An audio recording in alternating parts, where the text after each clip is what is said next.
Olá, sou Matheus Pereira da dos Santos, estudante de graduação em Engenharia Química da Poli-USP e também membro atual de controle de qualidade do Policelevize. Olá a todos, eu me chamo Luiz Gustavo Tomé, atualmente sou estudante da graduação de Química na Universidade Federal do Paraná e atuo como técnico de laboratório de Química. E mais importante de tudo, eu sou namorada desse daqui. Bem, a gente gostaria, eu e ele vamos fazer uma videoaula agora sobre o tema videoaula sobre contaminação. Isso é por conta do projeto de TNIS que vocês estão. Então, primeiramente, gostaríamos de parabenizar todos vocês. Sabemos que o processo seletivo foi muito difícil, muito concorrido. Tivemos que fazer escolhas muito difíceis, então quem está aqui realmente são o melhor dos melhores. A gente está muito ansioso para poder trabalhar com vocês. Vão passar por toda a trilha do processo seletivo que a gente preparou. São vários setores, vários projetos que estão participando agora. E bem, o controle de qualidade preparou uma atividade teórica para vocês que precisa desse tema que a gente vai trabalhar agora. Então, bem, o sumário é esse. Então, a gente vai trabalhar 6 tópicos diferentes, cada um para poder especificar uma área que vocês vão utilizar bem para o projeto de vocês. Então, agora a gente está nesse aqui, que é abertura e contextualização. É isso que a gente fez. Bem, agora passando para o tópico 2, o que é contaminação? Em definições gerais, contaminação é qualquer substância ou organismo presente em um determinado meio que pode causar problemas para outros indivíduos. No geral, a gente tem 4 principais formas de contaminação, que é contaminação biológica, contaminação química, contaminação física e contaminação cruzada. Eu vou iniciar falando sobre contaminação biológica, que é a principal para o Policelevize atualmente. A contaminação biológica é a presença de micro-organismos indesejáveis em um determinado meio, matéria-prima, insumos, etc. Ela é a principal causa de milhares de doenças por contaminação de água e alimentos. Um exemplo seria a contaminação do nosso mosto durante o processo de batelada, onde a gente teria uma contaminação, por exemplo, no fermentador, onde esses micro-organismos indesejáveis iriam se replicar e, consequentemente, competir por recursos com as Saccharomyces cerevisiae, assim alterando a fermentação dela, o rendimento e a composição química do nosso mosto. Bem, sobre a contaminação química, ela ocorre quando a substância ou reagente químico entra em contato, por exemplo, ali com o mosto durante o processo de batelada, ou ela também pode acontecer de forma natural, então através de toxinas de peixe. Um caso muito famoso de contaminação química na indústria cervejeira é o caso da Baker, em 2020, quando um fluido de refrigeração de um dos fermentadores entrou em contato com o mosto. Isso acabou levando à contaminação de dezenas de pessoas e até a morte de outras. Então, foi realmente um caso muito marcante, muito grave, de contaminação química. Já a contaminação física, ela ocorre com contato com objetos. Alguns exemplos de contaminação física seriam cair serragem, pedras ou cacos de vidro, por exemplo, caso a gente quebre uma vidraria durante a batelada dentro do mosto. Também temos a contaminação cruzada. Ela, diferente da biológica, química ou física, ela é menos definida. Ela é a transferência de elementos contaminantes de um ser ou objeto para outro. Então, normalmente ela é associada à falta de higiene. Isso é um grande exemplo, por exemplo, de uma tábua de corte. Então, eu vou realizar o corte do meu frango cru, que tem várias bactérias, né? Realmente, um alimento que tem, por exemplo, salmonela. A gente vai fazer o cozimento, a gente vai matar todas as bactérias e beleza, agora a gente tem um frango descontaminado e pronto para consumo. Só que a gente vai lá e corta ele de novo, utilizando aquela faca que a gente utilizou para cortar o frango cru. Essa faca vai estar contaminada e a gente vai passar todas as bactérias da faca para o frango. Então a gente vai consumir um frango que vai realmente ter as bactérias, levando uma contaminação cruzada. Isso no Policelevize, por exemplo, dando um caso, seria a utilização de um fermentador já previamente utilizado, sem esterilização dele. Então aquele fermentador está ruim, ele está, por exemplo, nosso fermentador ele está com várias bactérias, várias leveduras passadas, e a gente reutiliza ele sem fazer a higienização. A gente vai passar essa transferência de alimentos contaminantes para o nosso mosto. Bem, como os principais casos relacionados à contaminação no Policelevize podem ser associados à contaminação biológica, eu vou falar os principais agentes de contaminação biológica. O primeiro são bactérias, da forma vegetativa e da forma esporulada. Então, as bactérias são os menores micro-organismos vivos. Eles são os mais resistentes. Então, vamos dar um exemplo. A forma vegetativa é a bactéria mais comum que a gente vê, aquela bactéria clássica de ensino médio. E a forma esporulada é quando essa bactéria ela está, por exemplo, no meio ambiente, um ambiente que ele não se sente muito bem. Então, um ambiente ruim para ele, por exemplo, em condições ambientais adversas, temperaturas ruins, pHs ruins, e que ela vai querer se transformar em uma forma mais resistente para quando voltar a ambientes melhores, ela volta a ser a bactéria convencional. Então, a gente vai ter esses poros bacterianos, que eles são bem resistentes, eles são os seres mais resistentes que a gente vai ter que se preocupar. E bem, por conta disso, pela alta resistência, eles são nossos principais contaminantes. Também temos os fungos, que são principalmente classificados como leveduras e bolores. Eles são micro-organismos uni- ou pluricelulares. Eles não são tantos problemas assim quanto as bactérias, porque a gente tem um bom procedimento de higienização e de desinfecção. E também temos os vírus, que são parasitas intracelulares obrigatórios. Eles necessariamente não são um grande problema para a gente no policerevise. Claro, a gente tem aquela tosse e tudo mais, contaminação por gripe, coisa do tipo relacionada a vírus, só que não especificamente no nosso mosto. E bem, esses são os principais agentes contaminantes. Bem, então agora vamos ver as fontes e vias de contaminação, começando pelas matérias-primas. Temos a contaminação através da água, que pode acontecer tanto com bactérias quanto com leveduras, em qualquer etapa do processo de batelada. Então, por exemplo, na batelada, na etapa de braçagem, qualquer outra etapa, a gente utiliza água. Etapa de fervura é basicamente só ferver água. Então, bem, é muito importante que essa água seja de qualidade, de uma origem que a gente realmente saiba. No Policerevise, atualmente, a gente compra água, então a gente compra a nossa água e adiciona alguns sais para ele ter o perfil sensorial que a gente quer.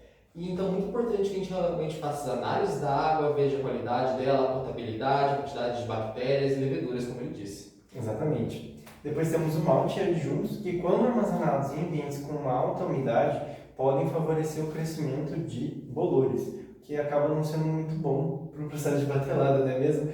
E um ambiente extremamente úmido, propício para bolores, é onde? Embaixo da pia. Então não armazenem nenhum malte embaixo da pia, gente. Tá? Temos também a contaminação através do lúpulo, que quando armazenado em um ambiente com alta umidade e também um ambiente mais quentinho assim, pode favorecer o crescimento de fungos, que esses dois, tanto o malte quanto o lúpulo, podem levar à contaminação biológica. Bem, passando para a parte de equipamentos, tubulações, serpentinas, torneira do balde fermentador, também nosso trocador de calor pipe coil que a gente utiliza, são lugares muito difíceis de a gente conseguir lavar, principalmente são dobras ou são grandes tubos, então é muito difícil a gente conseguir lavar toda a região e é muito propício justamente por conta que acumula resíduos, sujidades, isso consegue fazer com que as bactérias e fungos consigam fazer biofilmes. E isso é uma contaminação grave que a gente tem que tomar muito cuidado. Também temos as garrafas. O invase é a última etapa do nosso processo cervejeiro. Então, após o invase, a nossa cerveja está basicamente pronta, ela só tem etapa de carbonatação. Só que a carbonatação a gente não tem contato com a cerveja. Então, é muito importante que todas as garrafas, todo o processo de invase seja realmente utilizado desinfectantes e todo o pessoal seja bem preparado utilizando EPIs e todo o sistema que a gente utiliza das boas práticas de fabricação. Isso mesmo. E por último temos as vidrarias. Quando, então, por exemplo, não ocorre uma limpeza ideal dessas vidrarias, pode ocorrer o acúmulo ali de reagentes químicos ou até mesmo de agentes biológicos na superfície interna, de Beckers, Erlenmeyers, enfim, das vidrarias que vocês utilizarem aí no Policerevise. Tá? E uma coisa muito importante também é não armazenar bases no geral em vidrarias, principalmente bases mais fortes como o hidróxido de potássio, por exemplo, porque isso pode levar à corrosão do vidro, que vai criar ali irregularidades na superfície que podem levar ao acúmulo de agentes biológicos ou de reagentes químicos, o que vai também levar a uma contaminação química ou biológica. E bem, passando para ambientes operadores, temos o ambiente de trabalho. É muito importante que a gente utilize atualmente o fork. É muito importante que a gente faça toda a limpeza, então a limpeza do chão, a limpeza das bancadas e todos os nossos equipamentos que a gente vai utilizar. Isso porque bancadas, regiões sujas, regiões que tem muita poeira, são muito propícias a ter bactérias. Bactérias não têm asa, então não sai voando, ela precisa de poeira, um vetor de contaminação. É muito importante que todo o nosso ambiente seja bem limpo e bem cuidado. Também os operadores, então vocês são os operadores no caso, então o pessoal de processos, os trainees, os membros, são todos operadores desse nosso processo.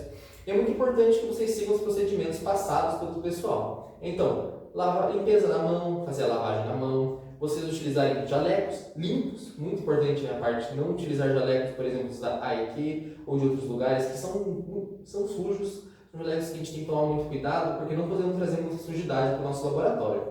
Também utilizar toucas quando solicitados, máscaras quando solicitados e realmente fazer a troca frequente da nossa luva. Isso porque a luva vai acumulando sujidade, vai acumulando contaminantes, a gente não quer que isso passe para a nossa cerveja.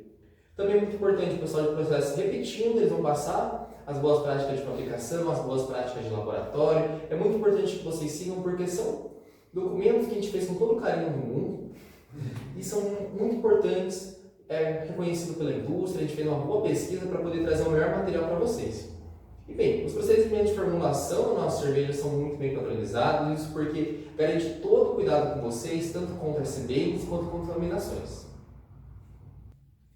Bem, trocando de lado para poder falar sobre o quarto tópico, fatores que influenciam no crescimento. O primeiro parâmetro que eu vou falar vai ser a temperatura. Nosso principal contaminante, relembrando disso, vai ser as bactérias, então a classificação de temperatura vai ser em cima delas. Então a gente vai ter 3 tipos de classificação, que o primeiro vai ser os psicrófilos, que a maior parte deles crescem em ambientes frios, ou seja, em ambientes como, por exemplo, a geladeira.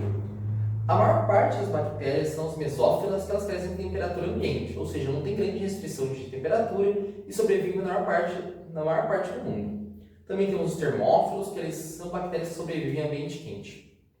Passando para o pH, cervejas tendem a ter um pH abaixo de 4,2. Isso atua como barreira química contra a contaminação.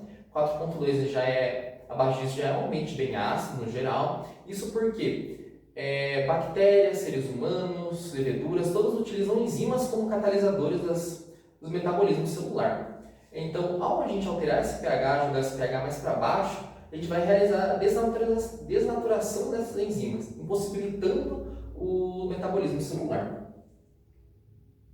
Bem, passando então para o terceiro parâmetro, que é a quantidade de água. Os micro-organismos tendem a crescer melhor em ambiente líquido. Então isso vai favorecer ali o crescimento de bactérias, por exemplo, na cerveja, no vinho, enfim, em ambientes líquidos, do que, por exemplo, em pão, no próprio malte ou no próprio lúpulo.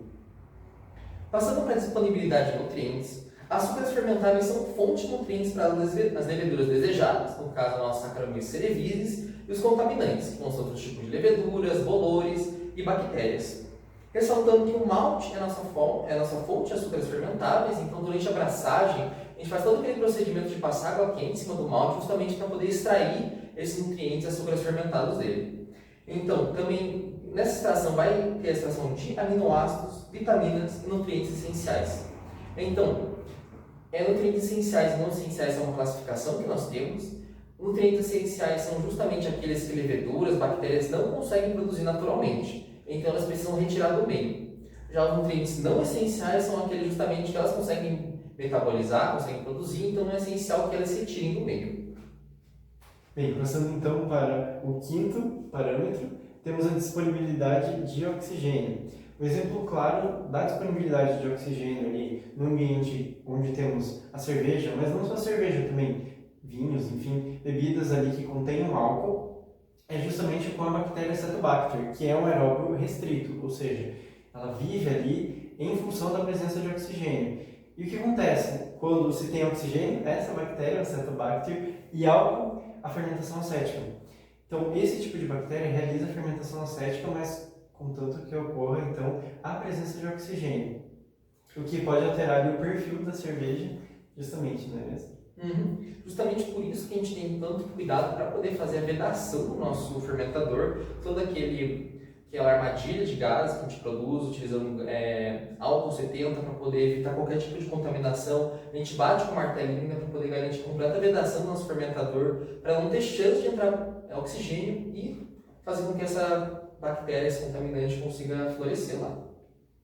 Bem, passando para o próximo slide, é o efeito do oxigênio no crescimento de vários tipos de bactéria. Então, existem 5 tipos principais de bactéria relacionados à classificação de oxigênio. Então, o principal deles é o aeróbicos obrigatórios, somos nós, ou Acetobacter, que conseguem viver apenas na presença de oxigênio, alta presença de oxigênio. Então, a gente, se não tiver oxigênio, a gente morre, e essas bactérias também. Como vocês podem observar na figura, aqueles pontinhos marrons são as bactérias. Então elas estão bem em cima da superfície, bem em contato com o ar, aquele contato com o oxigênio. Também temos os anaeróbicos facultativos, são aqueles que vivem na presença de oxigênio e na ausência do oxigênio. O metabolismo deles se sente melhor na presença de oxigênio, então eles realmente preferem ter esse contato, só que caso tenha a ausência de oxigênio, eles vivem normalmente. Temos os anaeróbicos obrigatórios, então eles vivem completamente na ausência, isso porque o oxigênio é tóxico para eles. Temos os anaeróbicos aerotolerantes, são aqueles que têm oxigênio, ok. Não tem oxigênio, ok. Eles são o oxigênio irrelevante para a sobrevivência deles, então eles vão viver distribuídos ao decorrer de todo o meio, sem se importar se está perto ou longe da superfície. Por fim, temos os microaerófilos, são aqueles que sobrevivem a uma quantidade baixa de oxigênio. Isso porque o oxigênio tem uma certa toxicidade para eles, só que mesmo assim eles necessitam de oxigênio. Então eles vão viver um pouco perto da superfície, como vocês podem observar, mas não na superfície em si. Isso porque na superfície tem grande troca de gases, então é uma região com alta concentração de oxigênio. Eles vivem abaixo, isso para poder ter uma pouca quantidade de oxigênio, mas mesmo assim não ser na ausência. Bem, agora vamos então para a parte mais importante dessa videoaula, que é a esterilização e a desinfecção, que são processos fundamentais do processo de batelado. Isso porque eles garantem que superfícies, equipamentos, soluções, vidrarias não vão ter a presença de micro-organismos indesejáveis. Então, enquanto a esterilização garante ali que todas as formas de vida microbiana, incluindo a forma de esporos resistentes ali, vão ser eliminadas, a desinfecção ela reduz a carga microbiana presente a níveis aceitáveis.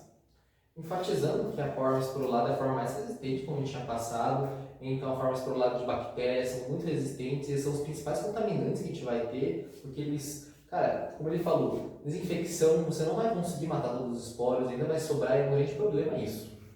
Bem, o primeiro tópico que a gente vai falar de métodos físicos vai ser a fervura. Então a fervura é um método de desinfecção, ele basicamente consiste no aquecimento da água até seu ponto de ebulição. É um método muito simples de fazer, é você pegar uma panela de água e esquentar, por isso tanto que no nosso processo de batelada a gente tem momentos de fervura, que é justamente para poder fazer a desinfecção do nosso rosto. Bem, em seguida a gente tem o método de esterilização, que é o autoclave. O autoclave ele basicamente é uma grande panela de pressão, onde você vai ter uma resistência e a água vai estar na região inferior. E essa água que ela vai ser aquecida por aquela resistência, só que queremos que a água chegue a 121 graus. Para o ponto de ebulição da água chegar a esse valor, a gente tem que aumentar justamente a pressão interna. A pressão interna do autoclave é de 1,5 bar. Então, para fazer a esterilização, vai ser ciclo de 121 graus a 1,5 bar por 20 minutos.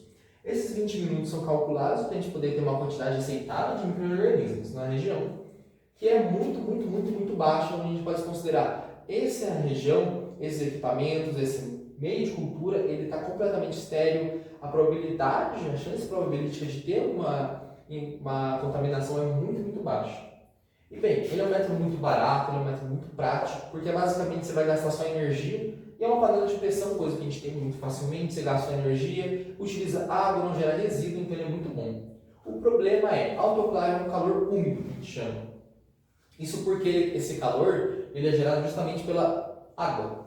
Então, por exemplo, equipamentos eletrônicos, equipamentos mecânicos, eles podem ser pouco mais sensíveis em relação a isso. E bem, passando para a pasteurização, ele é um método muito importante, principalmente na indústria alimentícia, que é um procedimento de aquecimento de um meio até uma temperatura abaixo da temperatura de ebulição. Então a gente mantém o nosso líquido, por exemplo, o nosso mosto, para uma temperatura abaixo da temperatura de ebulição, contudo ela alta, em torno de 60 graus. Em seguida a gente vai ter um esfriamento súbito.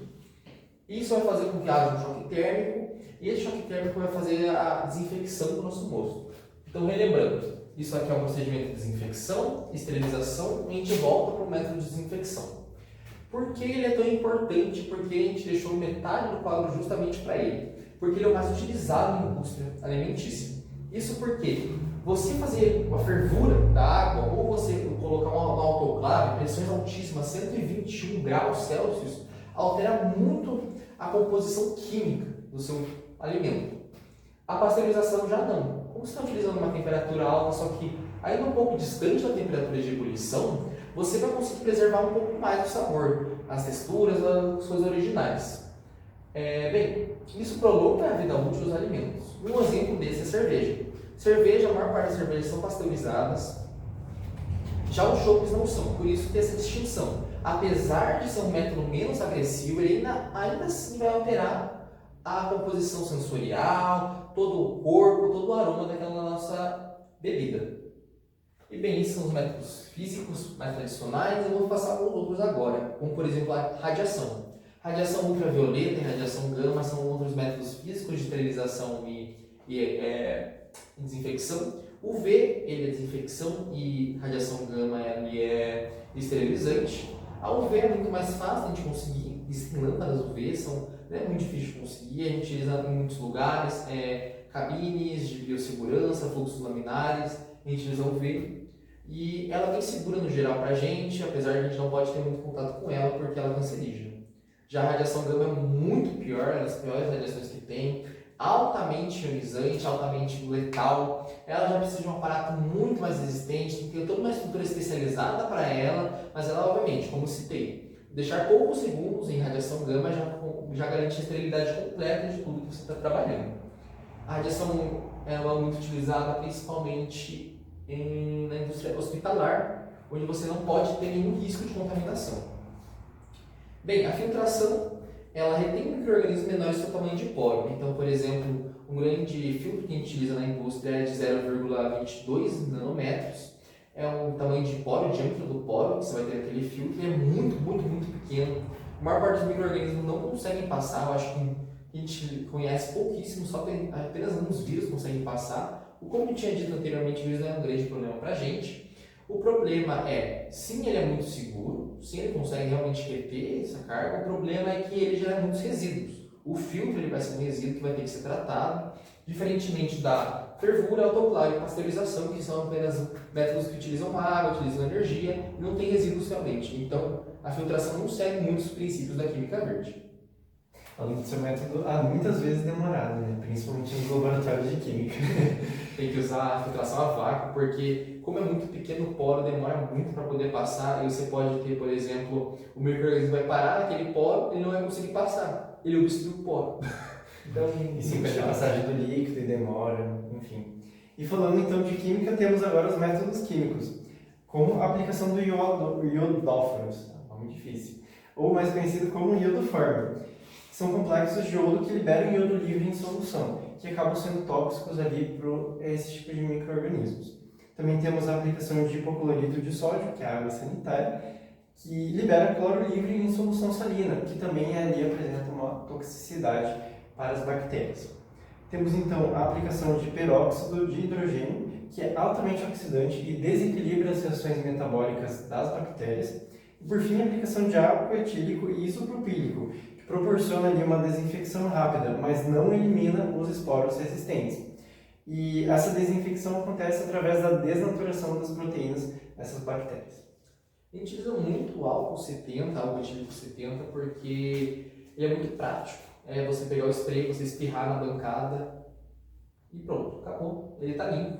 Obviamente ele não vai garantir uma esterilidade como, por exemplo, o autoclave, mas ele é um método muito prático para a gente fazer todas as desinfecções, a gente usa muito álcool 70 durante a batelada. Bem, esse aqui é um gráfico, ele é um gráfico de redução decimal. Ele que é o gráfico que a gente utiliza para poder calcular porque é 20 minutos que a gente tem que manter no autoclave para a gente poder ter um fator de segurança alto. E bem, basicamente ele trabalha com o número de micro-organismos e um valor de tempo. Basicamente esse valor D que aparece aí é o valor de tempo. Ele é um tempo que você, com o seu método, demora para poder fazer uma redução decimal, ou seja, dividir por 10 a carga microbiana. Então, divido 100, divido 1000 e jogo para 100. Então, esse é o valor D. Geralmente, ele é muito importante para justamente cinética química de desinfecção e esterilização. E é mais uma curiosidade por que esses 20 minutos alcançados utilizando esses gráficos, as pesquisas, esse valor D, essa diminuição decimal que a gente consegue fazer esses cálculos. Bem, então agora estamos no último tópico, que é a conclusão. Então, primeiramente, quer dizer, por fim, eu gostaria de agradecer todos vocês, todos os trainees, por realmente estarem engajados no processo seletivo, na trilha dos trainees, onde a gente traz várias informações para vocês, vocês conseguem experimentar todos os setores, verem que vocês efetivamente gostam. Isso aqui é uma videoaula que a gente traz do coração de controle de qualidade, até que eu arrastei o meu coração para poder vir para cá. Então a gente trabalhou tudo isso com vocês, a gente espera que tenha sido muito proveitoso. Esse material é para vocês fazerem nossa atividade teórica, então ele consegue fornecer todas as partes possíveis para vocês. Quer falar alguma coisa? Eu acredito que o material é muito bom também, não só para a atividade teórica, mas também para o resto da presença de vocês no Cerevise, porque tudo que vocês viram aqui hoje vai estar presente, não só em controle de qualidade, mas de alguma forma nos outros setores também. Então espero realmente que tenha sido um material muito proveitoso para vocês. E para a vida, né? Exatamente. E utiliza em todos os momentos que a gente vai trabalhar com bactérias e coisas afins. Bem, então esse aqui é o slide do projeto de freguesia, esse aqui é o link. Vocês provavelmente já devem ter, mas esse aqui é o documento do projeto de freguesia de vocês. Então tem todas as informações detalhadas, tem todas as informações que vocês vão ter para a entrega, quais são as instruções, qualquer amparo para vocês. E bem, essas são nossas informações de contato. Então, este aqui sou eu, Matheus Caraquita. E esse sou eu, Luiz Gustavo. Temos nossas informações de nossos e-mails institucionais, então os no @usp, @ufpr, também tem nossos pessoais de contato com vocês, então, por favor, qualquer dúvida, podem mandar mensagem, para mim, para ele, para qualquer membro do setor de controle de qualidade, a gente sempre vai estar ansiosamente para poder responder qualquer dúvida de vocês. Vocês são o nosso futuro, né? Pode ser isso vai continuar com vocês, nosso legado, tudo que a gente carrega, tudo que a gente espera, nossas metas, expectativas, objetivos. E espero que vocês se sintam muito acolhidos no grupo. É uma experiência maravilhosa para mim, eles sabem, porque tudo que eu faço no grupo eu conto para eles. E estou muito feliz de vocês estarem aqui. Alguma coisa para poder falar? É isso, gente. Muito obrigado pela atenção de vocês. Tenha uma jornada proveitosa, não pode ser isso.